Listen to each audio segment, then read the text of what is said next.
أعوذ بالله من الشيطان الرجيم. بسم الله الرحمن الرحيم. وقل الحق من ربكم ومن شاء فليؤمن ومن شاء فليكفر إنا أعتدنا للظالمين نارا أحاط بهم سرادقها وإن يستغيثوا يغاثوا بماء كالمهل يشفي الوجوه بئس الشراب وساءت مرتفقا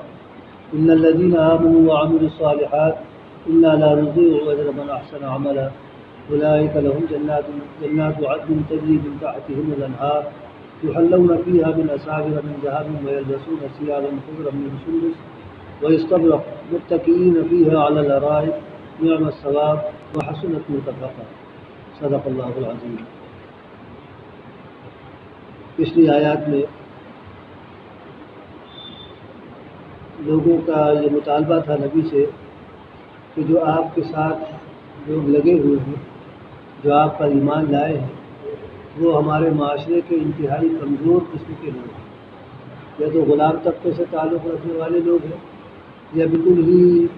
خستحال قسم کے، یعنی مخلوق الحال غریب، جن کے لیے کھانے پینے کا بھی صحیح طور پر نظم کرنا آسان نہیں. اس طرح کے لوگ آپ پر ایمان لائے ہیں، آپ کو ماننے والے ہوئے ہیں. ان کے ساتھ بیٹھنا یا ان کے ساتھ آپ کی محفل میں شریک ہونا یہ ہماری شان کے خلاف ہے. ہم قوم کے رئیس ہیں، مالدار ہیں،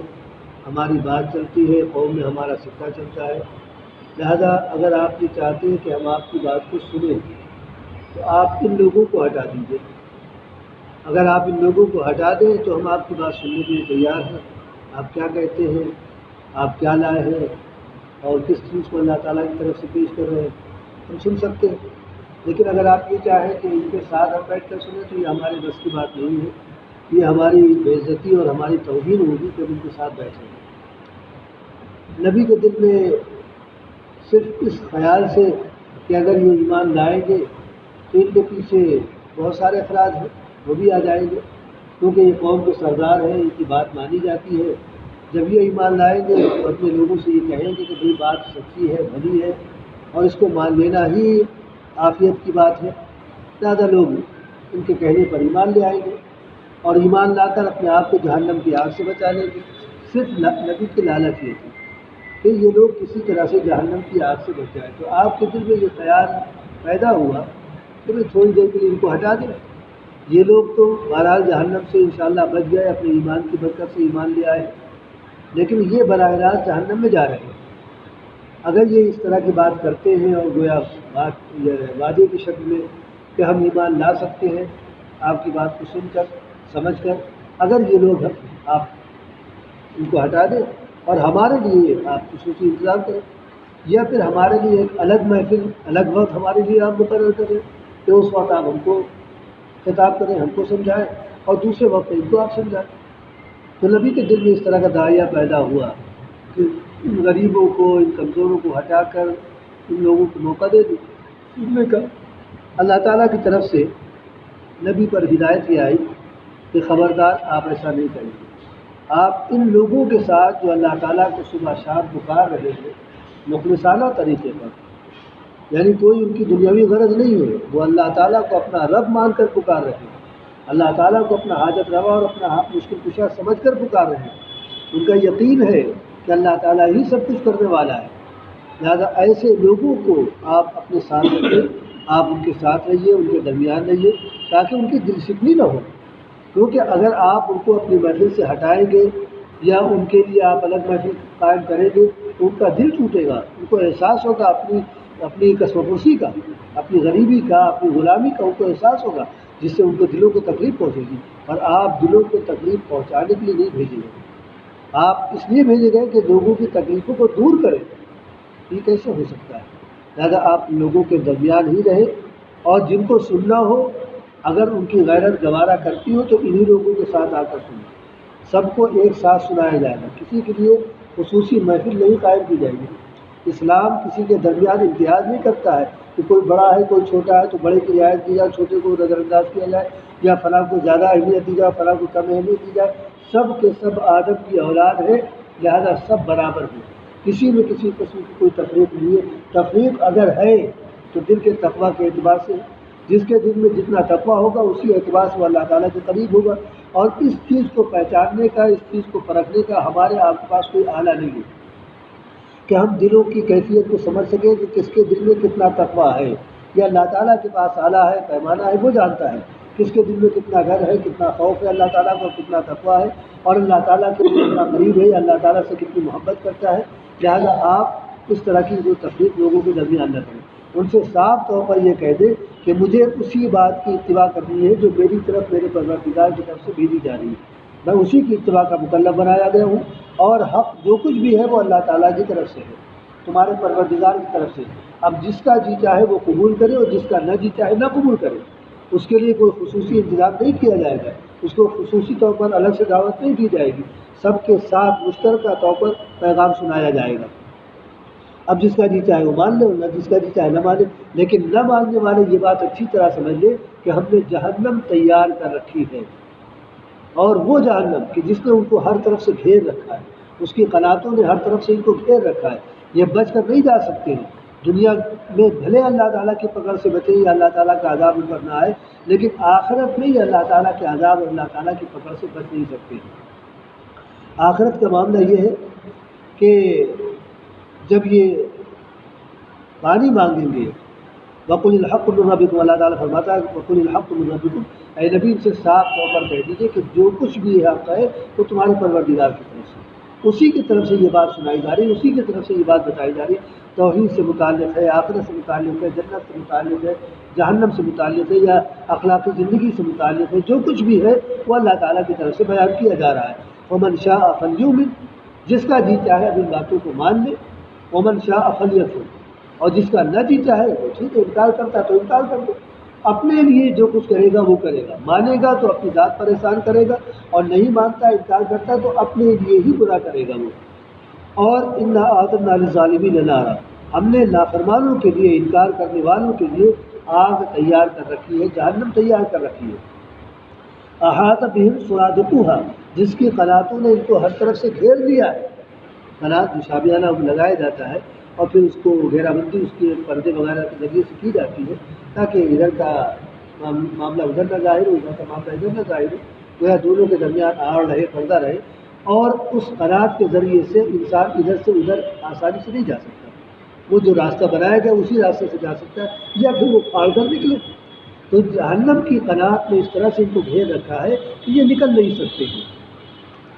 احاط بہم سرادقها وَإِن يَسْتَغِيثُوا يُغَاثُوا بِمَاءٍ كَالْمُهْلِ يَشْوِي الْوُجُوهَ، جب یہ جہنم میں ڈالے جائیں گے اور اس وقت ان کو جب پانی کی ضرورت ہوگی، پانی یعنی پیاس ان کو لگے گی اور یہ پانی کی فریاد کریں گے، يُغَاثُوا بِمَاءٍ كَالْمُهْلِ يَشْوِي الْوُجُوهَ، تو ایسے پانی سے ان کی پیاس بجھائی جائے گی، یا ان کو وہ پانی دیا جائے گا جو تیل کی تلچھٹ کی طرح سے ہے. یعنی تیل پیپے وغیرہ میں یا کسی چیز میں ہوتا ہے تو اوپر کا تیل تو صاف ستھرا ہوتا ہے، لیکن نیچے کے حصے میں تیل کچھ کچرا اور یہ وہ اس طرح کی چیزیں ہوتی ہیں. جو خاص طور سے تازہ اگر بنا ہوا تیل ہے، تازہ نکالا ہوا تیل ہے، تو اس میں کھلی اور یہ وہ اس طرح کی چیزیں آ جاتی ہیں، اور وہ ذرا اچھا نہیں ہوتا ہے، یعنی ذائقے کے اعتبار سے، یا اس کے لیے بڑی دشواری ہوتی ہے. اگر اس کو گرم کیا جائے تیل کو، اور پھر وہ خدا نخواستہ کسی کے جسم پر پڑ جائے تو بری طرح سے انسان اس کی تکلیف محسوس کرتا ہے، بری طرح سے جل جاتا ہے بمقابلہ پانی کے. اللہ تعالیٰ فرماتا ہے کہ تیل جو کھول رہا ہے جہنم کی آگ پر پینے کے لیے یہ ان کو دیا جائے گا. بعض لوگوں نے اس کو خون اور پیپ سے استعمال کیے کہ خون اور پیپ سے ان کی ضیافت گویا کی جائے گی. جب بھی وہ پانی مانگیں گے، ظاہر کہ جہنم کی آگ میں پڑے ہوئے ہیں، بالکل پورا جسم جل رہا ہے، اس وقت جب ان کو پیاس محسوس ہوگی تو یاد آئے گا کہ پیاس جب ہم کو دنیا میں لگتی تھی تو ہم پانی پیا کرتے تھے اور اس سے اپنی پیاس کو بجھایا کرتے تھے. تو پانی طلب کریں گے. جب وہ پانی طلب کریں گے تو خون اور پیپ جو جہنمیوں کے جسم سے نکل رہا ہوگا، جلنے کی وجہ سے یہ فاسد مادہ نکل رہا ہوگا، یہ ان کو پینے کے لیے دیا جائے گا. اور بعض لوگوں نے تلچھٹ سے مراد لیا ہے، اور بعض لوگوں نے اور بھی کچھ مانے، تالگول وغیرہ اس طرح کی چیز، کہ یہ چیز ان کو پینے کے لیے دی جائے گی. یشفی الوجوہ، اور جیسے ہی یہ پینے کے لیے اپنے منہ کے قریب لائیں گے ان کا پورا منہ جھلس جائے گا. تیزی کے ساتھ کھولا، جہنم کی آگ پہ وہ چیز کھول رہی ہے تو ظاہر ہے کہ اس کا ٹیمپریچر کیا ہوگا. اس کے اندر سے کتنے بخار یعنی بھاپ کتنی نکلے گی، اور وہ تیزی کے ساتھ جب چہرے پر لگے گی، آنکھوں میں لگے گی تو پورا منہ کھلس جائے گا۔ بعض روایات میں یہ ملتا ہے کہ اس پانی کی وجہ سے انسان کا ہونٹ لٹک کر یہاں آ جائے گا اور اوپر کا ہونٹ اوپر چڑھ جائے گا، اس طرح سے پھٹ جائے گا، اتنی بدحیتی ہو جائے گی کہ انسان عجیب نظر آئے گا۔ اللہ تعالیٰ فرماتے ہیں یہ مجرموں کے ساتھ کیا جائے گا کہ اس میں وضو ان کو ایسا پانی اتنا کھولتا ہوا پانی دیا جائے گا کہ ان کے چہرے کو بھون ڈالے گا، جلا ڈالے گا۔ بیسٹ شراب، اور یہ بہت بری پینے کی چیز ہے۔ یہ کوئی یہ نہ سمجھے کہ بس ٹھیک ہے پیاس تو بجھ ہی جائے گی، وہ پی لیں گے یا کلچھٹ پی لیں گے یا کھولتا ہوا پانی پی لیں گے اور پینے کی چیزیں پی لی جائے گی اور پیاس بجھ جائے گی۔ یہ بیسٹ شراب بدترین قسم کی چیز ہے جو ان کو پینے کے لیے پیش کی جائے گی۔ وساعت مرتفقہ، اور جس جگہ پر ان کو رکھا گیا ہے، یہ جگہ کوئی آرام کی جگہ نہیں ہے، یہ تکلیفوں سے بھری ہوئی جگہ ہے، یہاں کسی بھی لمحے آرام نہیں، ایک سانس کا بھی آرام نہیں۔ جس وقت انسان جہنم میں ڈالا جائے گا اس وقت سے لے کر ابد الآباد تک اسی آگ اور اسی عذاب میں مبتلا رہے گا۔ اس میں نہ کمی کی جائے گی، نہ تخفیف کی جائے گی، نہ کچھ وقت کے لیے موقوف کیا جائے گا، بس جو سلسلہ شروع ہوگا وہ پھر مستقل چلتا رہے گا۔ یہ بدترین قسم کا ٹھکانہ ہے جہاں پر اللہ تعالیٰ اپنے نافرمانوں کو، اپنے باغیوں کو رکھے گا۔ اس کے برعکس قرآن کا معاملہ یہی ہے کہ وہ تصویر کے دونوں رخ پیش کرتا ہے۔ جہاں اللہ تعالیٰ کی طرف سے عذاب کا ذکر آتا ہے، عذاب کے ذکر کے ساتھ ساتھ فوراً اللہ تعالیٰ کی رحمت کا بھی تذکرہ کیا جاتا ہے، یا کہیں پر اللہ تعالیٰ کی رحمت کا اگر پہلے تذکرہ کیا جائے تو اس رحمت کے نہ ماننے والوں کا بھی تذکرہ فوراً اسی کے ساتھ کر دیا جاتا ہے، تاکہ دونوں چیزیں انسان کے سامنے رہیں کہ وہ اپنے آپ کو اللہ تعالیٰ کی رحمت کا مستحق بنانا چاہتا ہے یا وہ اپنے آپ کو اللہ تعالیٰ کی پکڑ اور اللہ تعالیٰ کے عذاب کا مستحق بنانا چاہتا ہے۔ چنانچہ عذاب والوں کا تذکرہ کیا گیا، جہنم والوں کا تذکرہ کیا گیا۔ اب اسی اصول کے مطابق یا اسی دستور کے مطابق، روایت کے مطابق اللہ تعالیٰ اپنے نیک بندوں کا تذکرہ کر رہا ہے۔ فرمایا ان الذین آمنوا، البتہ بلا شبہ وہ لوگ جو ایمان لے آئے، ان کے سامنے جب نبی نے ہمارے پیغام کو پیش کیا، وہ پیغام چاہے عبادات کے تعلق سے ہو، چاہے معاملات کے تعلق سے ہو، اخلاقیات سے متعلق ہو، عقائد سے متعلق ہو، انسان کی ذاتی زندگی سے متعلق یا معاشرتی زندگی سے، غرض یہ کہ زندگی کے کسی بھی شعبے کے لیے جب نبی سے ان کو کوئی پیغام ملتا ہے جو کہ ہمارا ہی پیغام ہے، وہ اس پر ایمان لاتے ہیں، اس کو مانتے ہیں کہ ہاں یہ ہمارے رب کی طرف سے، ہمارے پروردگار کی طرف سے یہ پیغام ہے۔ وعملوا الصالحات، اور پھر اس کے تقاضے کو پورا بھی کرتے ہیں۔ مان لیا تو مان لینے کا مطلب یہ نہیں کہ ٹھیک ہے ہاں یہ اللہ کی طرف سے، اب اس پر عمل کرنے کی ضرورت نہیں محسوس کرنے کی، عمل بھی کرتے ہیں۔ وعملوا الصالحات، نیک کام کرتے ہیں، اچھے کام کرتے ہیں۔ یہاں پر اللہ تعالیٰ نے عامل الصالحات، نیک کام کرتے ہیں۔ نیک کام تو بہت سارے ہیں، بہت سے ایسے کام ہیں جن کو ہم نیک کام کہہ لیتے ہیں لیکن اللہ اور اس کے رسول کی نگاہ میں وہ نیک کام نہیں ہے۔ تو نیک کام آخر کس کو کہا جائے؟ متفقہ طور پر، اور بالخصوص وہ نیک کام جو اللہ اور رسول کے نزدیک نیک ہو اور اس کا ہمیں آخرت کو فائدہ بھی پہنچے، ورنہ یہ تو بہت سارے کام بھی لے جاتے ہیں انسان، بہت سارے، اور ایک مسلمان ہی کیا غیر مسلم بھی نیک کام کرتے ہیں۔ آپ یہ نہ سمجھیے کہ وہ ایمان نہیں رکھتے تو کوئی نیک کام کرتے ہی نہیں، شاید ہو سکتا ہے کہ ہم سے زیادہ وہ نیک کام کرتے ہوں۔ آپ نے دیکھا ہوگا تقریباً ہر ہفتے وہ لنگر وغیرہ چلتا ہے، غریبوں کو اور ان کو کھانا کھلایا جاتا ہے، پانی پلایا جاتا ہے، کہیں شربت پلایا جا رہا ہے، کہیں کچھ کیا جا رہا ہے، بہرحال ہے نیک کام، کیونکہ نبی نے کھانا کھلانے کی ترغیب کی، اطعموا الطعام، کھانا کھلایا کرو۔ لوگوں نے پوچھا تھا کہ اللہ کے رسول بہترین عمل کون سا ہے؟ تو آپ نے فرمایا تھا اطعموا الطعام وافشوا السلام، کھانا کھلایا کرو اور سلام کو اپنے درمیان عام کرو۔ تو کھانا کھلانے کی آپ نے ترغیب دی ہے، یہ کھانا کھلا رہے ہیں، کیا یہ نیک کام نہیں؟ یقیناً نیک کام ہے، اچھا کام ہے، لیکن اللہ اور اس کے رسول کی نگاہ میں یہ نیک کام نہیں ہے۔ اللہ اور اس کے رسول کی نگاہ میں نیک کام وہی ہوتا ہے جو اللہ تعالیٰ کی دی ہوئی تعلیمات اور نبی کے طریقے کے ٹھیک مطابق ہو، بالکل اسی انداز میں، اسی سانچے میں ڈھال کر کیا جائے، وہ نیک کام ہے۔ ہم نے آپ نے ابھی نماز پڑھی، ایک اچھا کام کیا، اللہ کی جو تعلیمات تھی نماز کے سلسلے میں اس کے مطابق اور نبی کے طریقے کے مطابق نماز پڑھی، 3 رکعت پڑھی۔ اگر ہم یہ کہتے کہ 3 نہیں 4 ہونی چاہیے، 3 کا کیا تو بنتا ہے بھائی، 2 ہو یا 4 ہو، یہ 3 کا کیا طریقہ ہے؟ ہم 1 رکعت شامل کر دیتے تو کیا یہ نماز ہماری نیک کام کہلاتی؟ ہرگز نیک کام نہیں کہلاتی۔ بلکہ ہماری پکڑ کر لی جاتی کہ نبی کے طریقے سے ہٹ گئے ہم نے نبی کے طریقے کے خلاف نماز پڑھی. تو نیک کام صرف وہی کام کہلائے گا جو اللہ تعالیٰ کی دی ہوئی تعلیم اور نبی کے طریقے کے ٹھیک مطابق کرنے کی کوشش کی جائے گا. ظاہر ہے کہ ہم بالکل نبی کے جیسا عمل تو نہیں کر سکتے، نہ ان کی طرح سے بالکل عبادت کر سکتے ہیں، نہ ان کی طرح سے تلاوت کر سکتے ہیں، نہ اور کوئی کام ہم نبی کے بالکل عین کام کے مطابق کریں، لیکن کم سے کم اتنا تو کر سکتے ہیں کہ نبی نے جیسا بتایا جیسا کیا اس کی نقل ہی کر لیں. تو ہم جب اس طرح سے کام کریں گے تو ہمارا عمل نیک عمل کہلائے گا، اللہ تعالیٰ کو اس کو قبولیت کا درجہ حاصل ہوگا اور انشاءاللہ فیصلہ ملے گا. لہٰذا اسی عمل کو یہاں پر بیان کیا جا رہا ہے کہ ان الذین آمنوا وعملوا الصالحات، بلا شبہ وہ لوگ کہ جنہوں نے ایمان قبول کیا اور نیک کام کیے،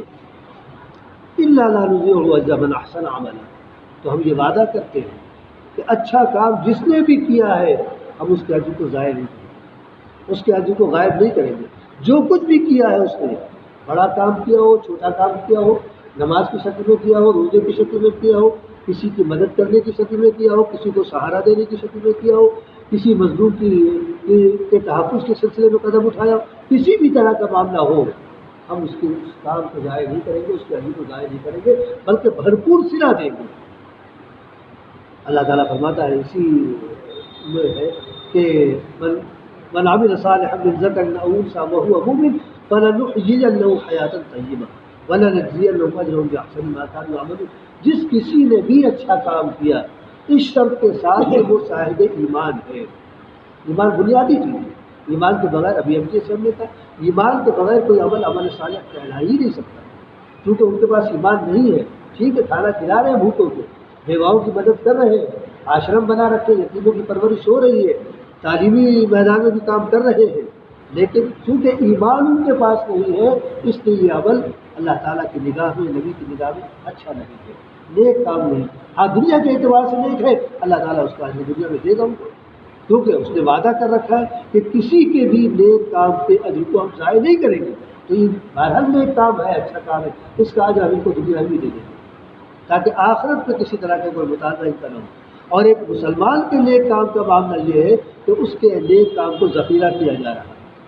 اس کا اجر قیامت کے دن ہی دیا جائے گا، اس سے پہلے نہیں دیا جائے گا. البتہ یہ ضرور ہے کہ نیک کاموں کی برکت ہے اللہ تعالیٰ کی طرف سے، جو ہم کھا رہے ہیں، پی رہے ہیں، ہمارے مسائل حل ہو رہے ہیں، ہماری تمام ضرورتیں پوری ہو رہی، یہ ہماری آپ کی نیکیوں کی برکت ہے جو اس طرح سے ہمارے ساتھ دنیا میں معاملہ ہوگا. اصل اجر تو ہم کو قیامت کے دن دیا جائے گا.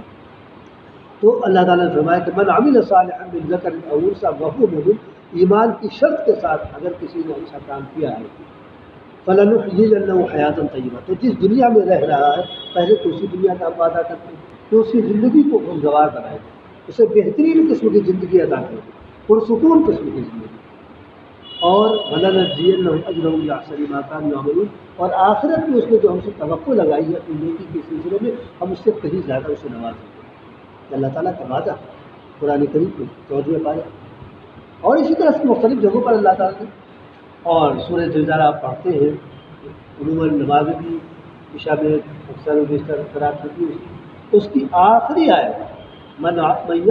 يعمل مثقال ذرة خيرا يره ومن يعمل مثقال ذرة شرا يره. اگر رائی کے دانے کے برابر بھی کسی نے نیکی کی ہے تو وہ نیکی قیامت کے دن اس کے سامنے لائی جائے گی، غائب نہیں ہوگی. تو معمولی سا عمل ہے، اس کی کیا حیثیت ہے؟ اب آپ جا رہے ہیں سڑک پر، راستے میں کہیں جا رہے ہیں، کوئی تکلیف دہ چیز کوئی نہیں ہے، کیر پڑی ہوئی ہے، کانٹا پڑا ہوا ہے، شیشے کا ٹکڑا پڑا ہوا ہے، پتھر کا ٹکڑا پڑا ہوا ہے، کسی کو ٹھوکر لگ جائے گی، کسی کو لگ جائے گا، خون خراب ہو جائے گا، عورتیں بھی نکلتی ہیں، بچے بھی نکلتے ہیں، بوڑھے بھی نکلتے ہیں، کسی کا بھی کوئی بھی زخمی ہو سکتا ہے. تو اس خیال سے کہ اللہ کے بندے کو تکلیف نہ پہنچے آپ نے ٹھوکر ماری کنارے کر دیا، بظاہر کوئی حیثیت نہیں سمجھ، لیکن اللہ تعالیٰ اس کی قدر کرنے والا ہے، کیونکہ آپ نے ایک ایسا کام کیا ہے جو صدقے کی شکل میں ہے، آپ کو اس کا جو دیا جائے گا. بظاہر اس کی کوئی حیثیت نہیں ہم سمجھتے کہ بھائی ہم نے ٹھوکر مار کے کنارے کر کے کون سا بڑا کام کیا، نہ ہم کو کوئی محنت لگی نہ اور کسی قسم، لیکن اللہ تعالیٰ آپ کے اس عمل کی قدر کرنے والا ہے. قیامت کے دن اس کا جو اجر آپ کے سامنے آئے گا وہ والا نسبت آپ کو احساس ہوگا کہ کاش اس طرح کے ٹکڑے ہم کو راستے میں قدم قدم پر ملتے اور قدم قدم پر ہم ٹکراتے چلتے ہیں تو، اور آج ہمارا ڈھیر سارا اجر. تو رائی کے دانے کے برابر بھی اگر کسی نے نیکی کی ہے تو اس کا اس کو یعنی وہ نیکی اس کے سامنے لائی جائے گی، اور رائی کے دانے کے برابر اگر کوئی برائی کی ہے تو وہ بھی اس کے سامنے کی جائے گی، دیکھو فلاں وقت پر تم نے ہماری یہ نافرمانی کی تھی۔ اتنا مضبوط اللہ تعالیٰ کا نظام ہے، لیکن ہم غفلت پہ پڑے ہوئے، ہم یہ سمجھتے ہیں کہ جو کچھ ہم کر رہے ہیں کوئی دیکھنے والا نہیں، کوئی سننے والا نہیں، کوئی جاننے والا نہیں، کوئی دیکھے یا نہ دیکھے، کوئی سنے یا نہ سنے، کوئی جانے یا نہ جانے، لیکن یہ یقین رکھنا چاہیے کہ وہ دیکھ رہا ہے، وہ جان رہا ہے، اور قیامت کے دن ہم سے ایک ایک چیز کا حساب دے گا، ہم کو اپنے ایک ایک عمل کا حساب دینا ہے۔ لہٰذا اس استحضار کے ساتھ ہمیں اور آپ کو اپنی زندگی یا اپنے وقت کو گزارنا چاہیے۔ اِنَّا لَا نُضِيعُ أَجْرَ مَنْ أَحْسَنَ عَمَلًا، ہم کسی بھی نیک کام کرنے والے کے عمل کو ضائع نہیں کریں گے۔ عمل کے ساتھ احسان کا لفظ استعمال کیا گیا ہے، یہاں پر عاملہ صالحہ نہیں کہا گیا ہے۔ احسان کیا چیز ہے؟ ایک تو وہ احسان ہے جس کو ہم اور آپ سمجھتے ہیں کہ کسی کے ساتھ کسی کا کام آ جانا، کسی کا بھلا کر دینا، جو عرف عام میں ہے وہ بھلا کا ہمارا احسان ہے، انہوں نے ہمارے کھڑا وقت پر ہمارا بڑا ساتھ دیا۔ لیکن قرآن اور حدیث کی اصطلاح میں احسان کا مطلب یہ ہوتا ہے کہ عمل کو اس طور پر انجام دیا جائے کہ اللہ تعالیٰ کو ہم دیکھیں۔ حضرت جبریل امین علیہ السلام نے نبی سے پوچھا تھا مل احسان، بہت سارے سوالات کیے انہوں نے، مل ایمان، ایمان کیا چیز ہے، مل اسلام، اسلام کیا چیز ہے، اسی میں یہ سوال تھا کہ مل احسان، اللہ کے رسول یہ بتائیے کہ احسان کیا چیز ہے؟ تو آپ نے اس کا جواب یہ ارشاد فرمایا تھا ان تعبد اللہ کأنک تراہ فإن لم تکن تراہ فإنہ یراک، اللہ تعالیٰ کی عبادت تم اس انداز سے کرو کہ تم اللہ تعالیٰ کو دیکھ رہے ہو، یعنی اتنے چوکنا رہو، اتنے ہوشیار رہو کہ کہیں کوئی گڑبڑی نہ ہونے پائے، جس طرح سے کسی بادشاہ کے سامنے اس کا نوکر ذرا بھی کوئی ایسی حرکت نہیں کرتا کہ بادشاہ ناراض ہو جائے، کیونکہ وہ ناراض ہوا تو بس اس نے گردن مار دی۔ تو ٹھیک اسی انداز سے تم اللہ تعالیٰ کی عبادت کرو کہ اللہ تعالیٰ کو تم دیکھ رہے ہو، فإن لم تکن تراہ، اگرچہ تم نہیں دیکھ رہے ہو لیکن یہ تو یقین رہنا چاہیے فإنہ یراک کہ وہ تمہیں دیکھ رہا ہے، ہم نہیں دیکھ پا رہے ہیں، اور ہم قیامت تک یعنی اس زندگی میں تو ہم اللہ تعالیٰ کو نہیں دیکھ سکتے۔ جب موسیٰ علیہ السلام نہیں دیکھ پائے، جن کی آنکھیں انتہائی طاقتور تھی، ایک نبی کی آنکھ تھی، ہماری آپ کی آنکھیں تو کمزور ہیں، اس لیے کہ ان آنکھوں سے بڑے گناہ ہو جاتے ہیں، اور گناہ انسان کو روحانی طور پر کمزور کرتا ہے، جسمانی طور پر ہو نہ ہو لیکن روحانی طور پر گناہ انسان کو کمزور کرتا چلا جائے، اور جب روح کمزور ہے تو ہمارے اندر کسی قسم کا حوصلہ نہیں ہوگا۔ تو یہ ہماری آنکھیں انتہائی کمزور ہے کہ ہم ان سے بدنگاہی ہماری ہوتی، ہم غلط چیزوں کو دیکھتے ہیں، ان کے اندر کمزوری پیدا ہو۔ نبی کی نگاہیں بھی حضرت موسیٰ علیہ السلام کے اللہ تعالیٰ کو نہ دیکھ سکیں، اللہ تعالیٰ سے انہوں نے فرمائش کی تھی رب ارینی، اے اللہ مجھے اپنے آپ کو دکھا۔ اللہ تعالیٰ نے فرمایا لن ترانی، مجھے نہیں دیکھ سکیں گے۔ انہوں نے پھر فرمائش کی کہ نہیں اللہ ہم دیکھنا چاہتے، بات ہو رہی ہے تو دیکھنا بھی چاہتے ہیں۔ تو اللہ تعالیٰ نے فرمایا اچھا ٹھیک ہے، یہ پہاڑ ہے سامنے، اس پہاڑ کو دیکھو، اگر یہ پہاڑ اپنی جگہ پر قائم رہتا ہے تو تم ہمیں دیکھ لو۔ اور اللہ تعالیٰ کی معمولی سی ایک تجلی ظاہر ہوئی تھی، اور جس پہاڑ کے جس حصے پر تجلی آئی تھی وہ پہاڑ جل گیا، اور موسیٰ علیہ السلام بے ہوش ہو گئے، ان کی آنکھ تابیلا سے تھی، تو ہماری آنکھ کی آنکھ کا تابہ قیامت کے دن اللہ کا دیدار ہوگا۔ تو یہاں پر یہ ہے کہ لا تدرک الابصار وہو یدرک الابصار، اللہ تعالیٰ خود بھی فرما رہا ہے کہ تمہاری نگاہیں اس کو نہیں دیکھ سکتی ہے لیکن اس کی نگاہ تمہیں دیکھ رہی ہے۔ تو ہم یہ سوچ کر کسی بھی عمل کو انجام دیں کہ ہمارا پروردگار ہمیں دیکھ رہا ہے، ہم نے اپنے عمل میں ذرا بھی گڑبڑی کی، ذرا بھی صحیح طریقے سے انحراف کیا تو ہمارا عمل برباد ہو جائے گا، ہمیں اس کا کوئی صلہ نہیں ملے گا۔ اس سوچ کے ساتھ ہم اپنے کاموں کو انجام دیں، تب وہ عمل ہمارا احسن میں آتا ہے، حسن عمل تب قرار پاتا ہے، اور جب تک یہ سوچ ہماری نہیں ہوگی ہمارا عمل حسن عمل نہیں کہلائے گا۔ اولئک لہم جنات عدن تجری من تحتها الانہار، ایسے لوگوں کے لیے کہ جو ایمان لاتے ہیں، پھر ایمان کے تقاضوں کو پورا کرتے ہیں، یعنی عمل صالح اختیار کرتے ہیں، اور خالص اپنے پروردگار کے لیے ہر عمل کو انجام دیتے ہیں۔ ان کو دنیاوی کوئی غرض نہیں ہے، کسی سے اپنی تعریف اپنی شہرت نہیں چاہتے، کسی کو دکھانا نہیں چاہتے، یا کسی قسم کا کوئی معاوضہ دنیا والوں سے نہیں چاہتے، بس اللہ کو دکھا رہے ہیں، اللہ سے معاوضہ چاہتے ہیں۔ ایسے لوگوں کے لیے ہم نے ہمیشہ رہنے والی جنتیں تیار کر رکھی، ہمیشہ، جن کو کبھی خاتمہ نہیں ہے۔ اس دنیا کو چاہے جتنی بڑی جنت بنا دیا جائے، بہرحال اس کا خاتمہ ہے، لیکن اس دنیا میں جو جنت قائم کی جائے گی یا قائم ہے، جو ہمارے سامنے اس وقت آئے گی، اس کو کبھی خاتمہ نہیں، وہ ہمیشہ رہنے والی جنت ہے۔ ایسی جنتیں ان کے لیے ہے، تجری من تحتہم الانہار، اور ان کے نیچے سے نہریں جاری کی گئی۔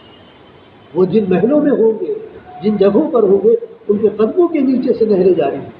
دودھ کی نہر ہے، شراب کی نہر ہے، شہد کی نہر ہے، پانی کی نہر، اور معلوم نہیں کس کس چیز کی نہر اللہ تعالیٰ نے وہاں جاری کر رکھی ہے۔ ان نہروں کے درمیان گویا ان نہروں کے اوپر ان کے محل قائم کیے جائیں گے۔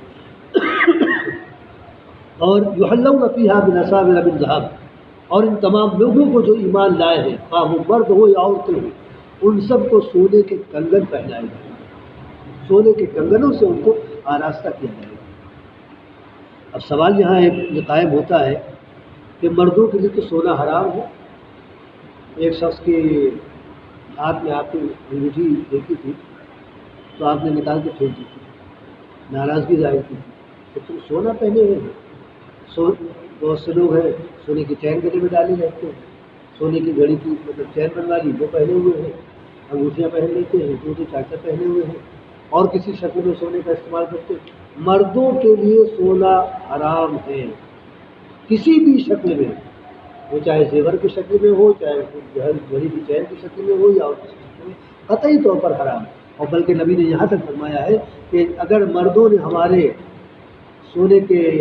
کا استعمال کیا، کھانے پینے کے برتن اس میں چاندی بھی شامل کی، کہ سونے چاندی کے برتن میں اگر اس نے کھایا تو جنت میں سونے چاندی کے برتنوں سے محروم کر دیا جائے گا، آخرت میں سونے چاندی کے برتنوں سے محروم کر دیا جائے گا۔ وہاں سونے چاندی کے برتن میں آپ کو کھانے پینے کو دیا جائے گا، لیکن یہ شرط ہے کہ دنیا میں آپ سونے چاندی کے برتن استعمال نہیں کریں، وہ چاندی کا چمچہ اور چاندی کی پلیٹ اور چاندی کی کپ اور یہ قطعی طور پر کسی مسلمان کو یہ جائز نہیں ہے کہ ایسے برتنوں کا اور ایسی چیزوں کا استعمال کرے۔ اور اسی طرح سے چین اور یہ وہ قطعی طور پر حرام ہے۔ البتہ عورتوں کے لیے جائز ہے، ان کے لیے حلال ہے کہ سونے کا زیور پہنے، سونے کی انگوٹھی پہنے، سونے کا جو بھی چاہے پہنے، لیکن مردوں کے لیے حرام ہے قطعی طور پر، کسی بھی طور پر ان کے لیے گنجائش نہیں ہے، نہ تھوڑی شکل میں نہ بہت شکل میں۔ اب یہاں پر یہ کہا جا رہا ہے کہ مردوں کو سونے کے کنگن پہنائے جائیں گے، عورتوں کے لیے تو کوئی مشکل نہیں ہے، ان کے لیے تو یہ حلال ہی ہے، مردوں کے لیے حلال نہیں ہے، حرام ہے، ان کو کیسے پہنا جائے گا؟ سب سے آسان بات تو یہ ہے کہ یہ دنیا ہے، یہاں کے لیے شریعت ہے، وہاں کی شریعت نہیں ہے۔ آپ یہاں پابند بنائے گئے کہ آپ کے لیے یہ حلال ہے اور یہ حرام ہے، وہاں کسی قسم کی پابندی نہیں ہے، وہاں جنت میں جو کچھ ہے سب حلال ہے۔ اسی طرح سے آگے آ رہا ہے کہ ریشم کے کپڑے ان کو پہنائے گئے، ریشم مردوں کے لیے حرام ہے لیکن جنت میں حلال ہے، وہاں جتنی چیزیں ہیں حلال ہے۔ سیدھا سا اور آسان سے جواب دیجیے کہ یہاں کی شریعت ہے یہ قانون وہاں نہیں چلے گا، وہاں سارے قوانین ختم کر دیے جائیں گے، وہاں نہ آپ سے نماز کا مطالبہ ہوگا، نہ آپ سے روزے کا مطالبہ ہوگا، نہ آپ سے اور کسی قسم کا مطالبہ ہوگا کہ یہ کھانا ہے اور یہ نہیں کھانا۔ آدم علیہ السلام سے کیا گیا، ہم سے آپ سے نہیں کیا جائے گا، لہٰذا وہاں سونا بھی حلال ہے اور چاندی بھی حلال ہے، برتن بھی حلال ہے اور زیور بھی حلال ہے، سب کچھ حلال ہے۔ دوسرا ایک معاملہ یہ ہے کہ ہر جگہ کا ایک طریقہ ہوتا ہے، یعنی تہذیب ہوتی ہے، بعض علاقوں میں ایک چیز اچھی سمجھی جاتی ہے اور بعض علاقوں میں وہی چیز بری سمجھی جاتی ہے۔ آپ قدیم زمانے میں جائیے، یہاں جو بادشاہ اور راجا وغیرہ ہوا کرتے تھے وہ سونے کے کنگن پہنا کرتے تھے، سونے کے تخت ہوتے تھے، سونے کی کرسیاں ان کے لیے ہوتی تھی، اس پر وہ بیٹھتے تھے، جبکہ وہ حرام دنیا کے اعتبار سے، لیکن بہرحال ان کا ایک طریقہ تھا، ان کی ایک علامت تھی کہ وہ سونے کے کنگن پہنے ہوں گے اور گلے میں ڈھیر سارے وہ سب ہار پھول پہنے ہوں گے۔ ٹھیک یہی انداز وہاں کا بھی ہے، وہ کہنا اللہ تعالیٰ یہ چاہتا ہے کہ جنت میں تمام لوگوں کو شاہانہ زندگی دی جائے گی، وہاں سونا، چاندی، ریشم اور گبیز اور دیبا اور اطلس اور یہ سب، یعنی یہ جو نفیس قسم کے کپڑے ہیں وہ سب ان کو دیے جائیں گے، ہر چیز ان کے لیے حلال کی جائے گی۔ جن لوگوں نے یہاں پر اللہ تعالیٰ کی مرضیات کو پورا کیا ہے ان کے لیے وہاں کسی قسم کی کوئی پابندی نہیں ہوگی، لہٰذا یحلون فیہا من اساور من ذہب، ان کو سونے کے کنگن پہنائے جائیں گے۔ اور پھر جب ایک ہی جیسے سب نظر آئیں گے تو پھر برا کچھ نہیں ہوگا، سارے مرد سونے کے کنگن پہنے تو کچھ بھی برا لگے گا، لیکن اگر کوئی ایک پہنے ہوئے ہو، مثال کے طور پر پوری محفل میں ایک آدمی سونے کے کنگن پہنے ہوئے تو سب کی نگاہیں اس کی طرف اٹھیں گی اور سب برا سمجھیں گے، لیکن پوری محفل کے لوگ اگر سونے کے کنگن پہنے ہو تو کوئی کسی کو نہیں دیکھے گا۔ تو یہ تہذیب کا بھی اثر ہوتا ہے، وہاں کی تہذیب ہی یہ ہوگی کہ سارے لوگوں کے ہاتھوں میں سونے کے کنگن ہوں، کون کس کو دیکھے گا، کون کس کو برا سمجھے گا۔ اگر ہم آپ کو دیکھ رہے ہیں تو ہمارے ہاتھ میں بھی تو سونے کے کنگن ہے، آپ ہم کو دیکھ رہے ہیں تو آپ کے ہاتھ میں بھی تو سونے کے کنگن ہے، لہٰذا کوئی کسی کو برا سمجھنے والا نہیں، تہذیب کا اثر نہیں ہوتا ہے۔ وَيَلْبَسُونَ ثِيَابًا خُضْرًا مِّن سُندُسٍ، اور وہاں ان کو سبز قسم کے باریک ریشم کے کپڑے پہنائے جائیں گے، اسی طرح سے دبیز قسم کے ریشم کے کپڑے بھی دیے جائیں گے، ہلکے ریشم کے کپڑے سبز رنگ کے وہ بھی ان کو دیے جائیں گے، اور دبیز جو ذرا موٹے قسم کے ہوتے گویا موسم کے اثر سے کہہ لیجیے کہ موسم کے مطابق ان کو کپڑے، تو دبیز قسم کے بھی کپڑے ہوں گے اور ہلکے قسم کے باریک قسم کے بھی کپڑے ہوں گے۔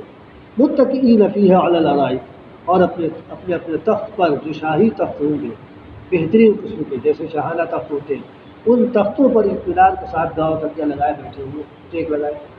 متکئین فیہا علی الارائک، سب اطمینان سے ایک دوسرے کے سامنے یتقابلون، ایک دوسرے کے سامنے بیٹھے ہوں گے، ایک دوسرے سے باتیں ہو رہی ہوں گی، ایک دوسرے سے گپ شپ ہو رہی ہوگی، اور ایک دوسرے سے ہنسی مذاق جو بھی وہاں کا اپنے ماحول ہو اس اعتبار سے علی الارائک اپنے اپنے تختوں پر سب کے سب اطمینان کے ساتھ آرام کے ساتھ ٹیک لگائے بیٹھے ہوئے۔ نعمت ثواب، کتنا بہترین بدلہ ہے، یعنی انسان کے نیک اعمال کا اس سے بہتر بھلا کوئی بدلہ ہو سکتا ہے کہ اس کو شاہی زندگی دے دی جائے، اس کو اس کے ساتھ شاہانہ انتظامات کے اہتمامات کیے جائے، اس سے بہتر بدلہ، اس سے بہتر زندگی کوئی اس کا تصور بھی نہیں کر سکتا۔ آج جو بات کہی جا رہی ہے اگر مان لے انسان تو کل اس کے لیے بار نیارے، اور اگر نہیں مانتا ہے تو پھر جیسا اس سے پہلے کی آیت میں بیان کیا گیا پھر اس کے ساتھ وہی معاملہ کیا جائے گا۔ نعم الثواب وحسنت مرتفقہ، اور یہ جو ٹھکانہ جہاں پر ان کو رکھا جائے گا اتنا بہترین ٹھکانہ ہے کہ تکلیف کا کہیں گزر بھی نہیں ہے، کسی غم کا کسی تکلیف کا کوئی گزر نہیں، وہاں تو آرام ہی آرام، ذہنی اعتبار سے بھی آرام، جسمانی طور پر بھی آرام، اور اپنے برائے کے اعتبار سے بھی آرام، نہ کسی قسم کی بدرمی، نہ کسی قسم کا جھوٹ مار کا کوئی ڈر، نہ جان کا خطرہ، نہ مال کا خطرہ، کسی طرح کا کوئی، ہر طرح سے اطمینان، سلامتی، عافیت، ہر طرح کی، اور یہ بہترین ٹھکانہ ہے جو اہل ایمان کو دیا جائے گا ان کی نیکیوں کے نتیجے میں یا اس کی بدت کے نتیجے میں۔ لہذا ان آیتوں کا مقصد یہ ہے کہ ہماری زندگی ایسے ہی سانچے میں ڈھل جائے، جو اللہ تعالیٰ نے نظام ہم کو زندگی گزارنے کا دیا ہے اس نظام کے تحت اگر ہم اپنی زندگی گزار لیں،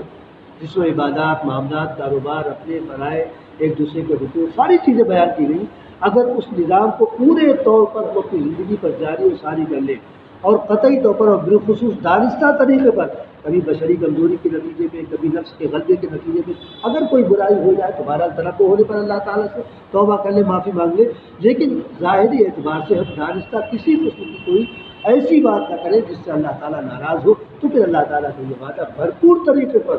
ہمارے آپ کے لیے یعنی استحقاق پیدا کرے گا، اور ہمیں اور آپ کو ان تمام چیزوں سے نوازا جائے گا جن چیزوں کا یہاں پر ذکر کیا گیا۔ اللہ تعالیٰ ہم تمام مسلمانوں کو اپنی ہدایات کا عمل کرنے کی توفیق عطا فرمائے۔